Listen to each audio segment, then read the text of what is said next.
Hello, and welcome to Questioner and Questionee, where the questionee is asked about hot topics that are going on today. I'm Jeff, and will be your questionee for today. I'm going to be asked today about CRISPR. And you might be wondering what that is. Well, it has something to do with human germline gene editing, which we'll get into. So, sit back and relax. Whoa. Hey, Jeff, what is germline gene editing? Thanks, Jeff. That's a great question. Germline gene editing.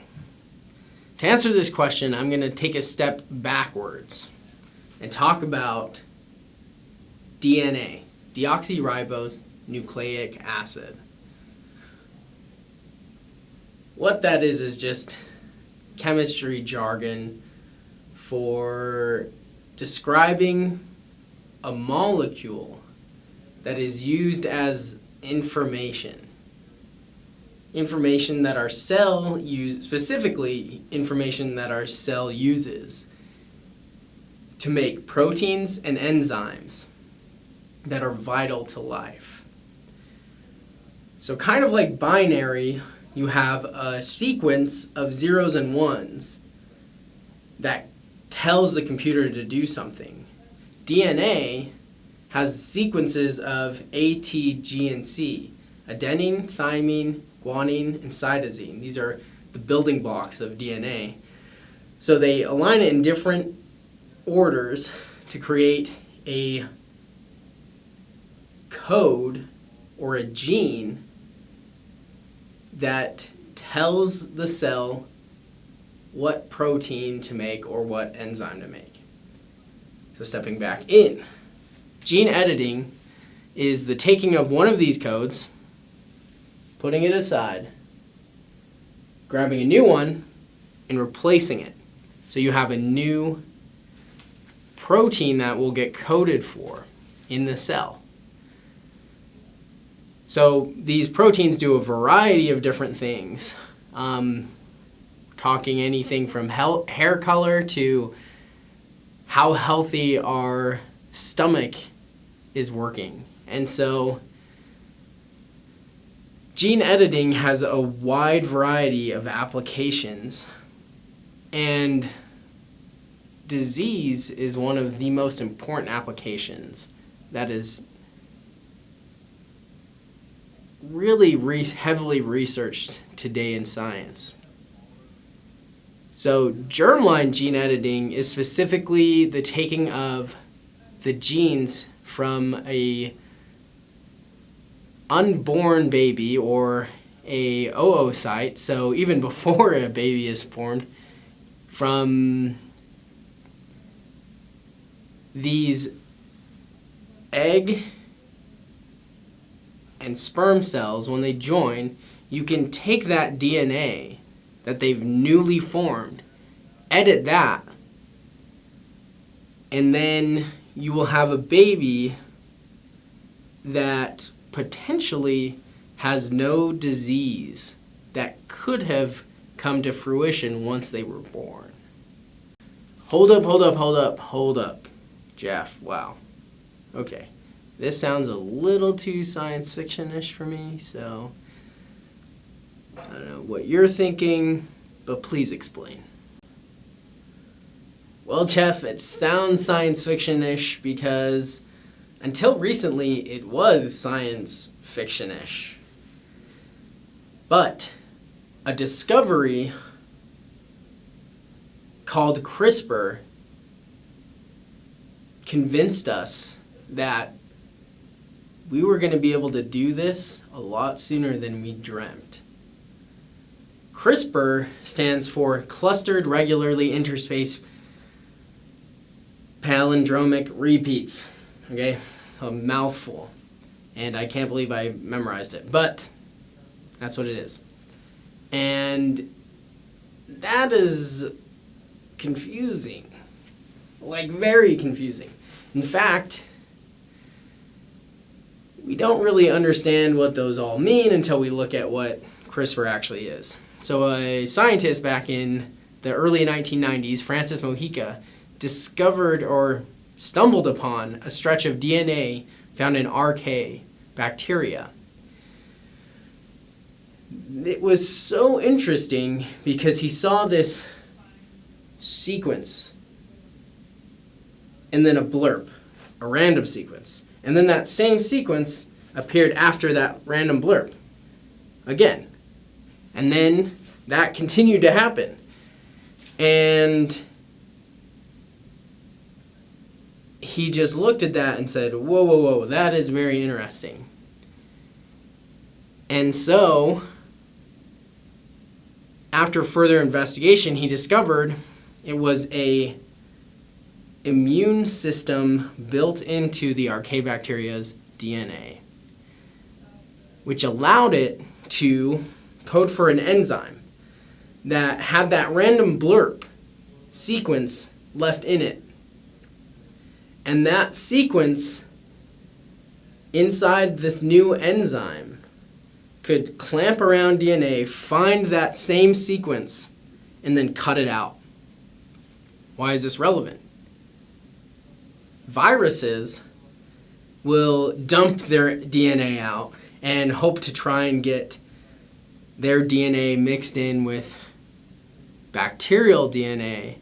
And then when the bacterial DNA is just coding for its proteins that are in the DNA, it'll start coding for this new protein that's actually going to kill the cell.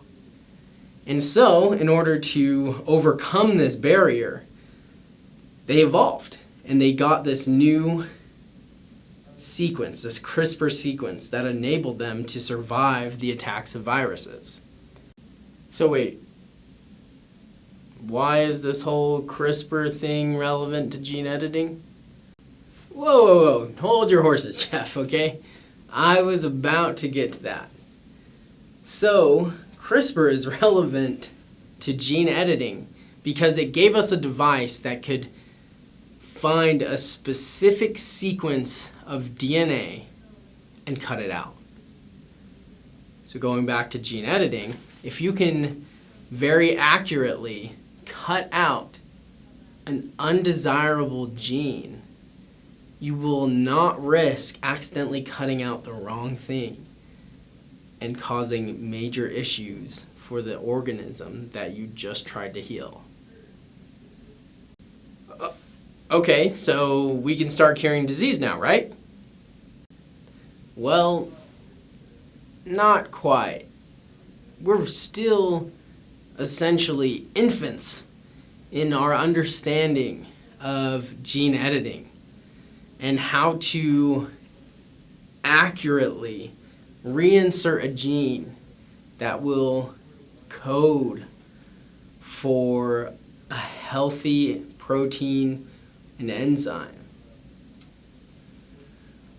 We're just beginning to use this technology and to do multiple experiments on it, but we have a lot of growing room.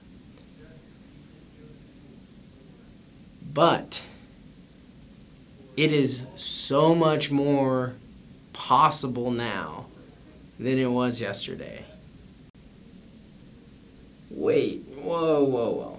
Okay, Jeff, I don't know if you've seen it, but there's a movie called Gattaca, and it's starting to kind of sound like that. They were making these superhumans that were immune to heart disease and other diseases and were in great peak physical condition, and pretty much everyone who wasn't a superhuman was pretty screwed. And so, are you worried about that? Thanks for that question. Yeah, I have seen Gattaca, and that has come up. I've thought about the implications of such technology. We could make superhumans. We could make designer babies. And yeah, that does scare me. And so I think we as scientists, as a community, the human community, need to come up with a line that we will not cross and punish the crossing of. I think it's so vital that with this technology, there is a great responsibility that we have to be aware of. And so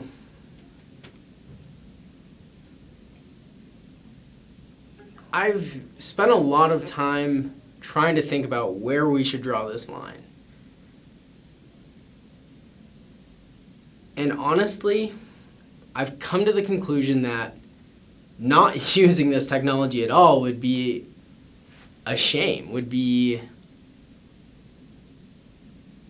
really inhumane to those who are suffering from disease, and to withhold technology that could potentially save them. Well, that's just not